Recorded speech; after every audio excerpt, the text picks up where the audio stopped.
ধরুন আপনার হাতে সময় আছে মাত্র 20 সেকেন্ড। হ্যাঁ, মাত্র 20 সেকেন্ড। নিতে হবে জীবনের কঠিন সিদ্ধান্ত, কে বাঁচবে আর কে মরবে। বলছিলাম কৃত্রিম বুদ্ধিমত্তা সম্পূর্ণ এক প্রযুক্তির কথা, যার নাম ল্যাভেন্ডার।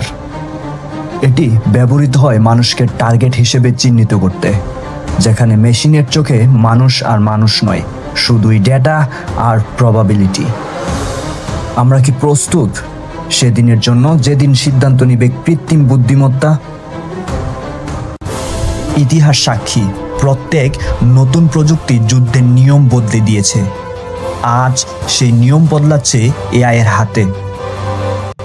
2017 সালে ভ্লাদিমির পুতিন বলেছিলেন, "the nation that let's in AI will be the roller of the world". AI এখন শুধু যুদ্ধক্ষেত্র নয়, গোপন যোগাযোগ, মোবাইল ডেটা, সোশ্যাল মিডিয়া সবকিছু স্ক্যান করে খুঁজে বের করছে শত্রুর অবস্থান।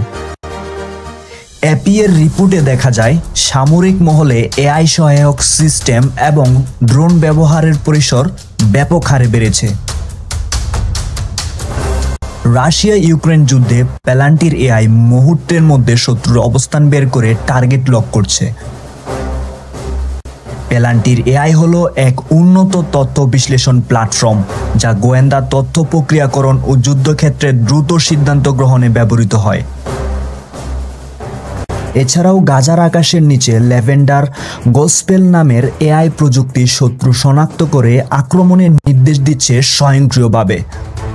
গোস্পেল একটি অনুরূপ এআই সিস্টেম, যা বায়ু, ভূমি ও সাগর থেকে সেন্সরের মাধ্যমে ডেটা সংরক্ষণ করে শত্রুর গতিবিধি ও দুর্বলতা চিহ্নিত করে দ্রুত আক্রমণের পরিকল্পনা করে এবং সেনাবাহিনীর প্রতিরক্ষা শক্তিশালী করে।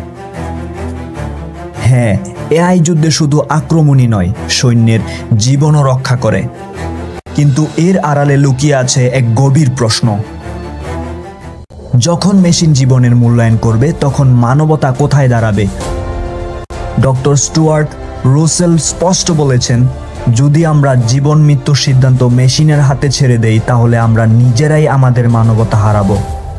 এআই যুদ্ধের খেলা বদলে দিয়েছে। একদিকে একটি জীবন বাঁচাতে পারে, অন্যদিকে আনতে পারে মহাবিপর্যয়। ইলন মাস্ক সতর্ক করেছেন, এআই পারমাণবিক অস্ত্র থেকেও বিপজ্জনক। এই যাত্রার পরিণাম আমাদের হাতের বাইরে চলে যেতে পারে।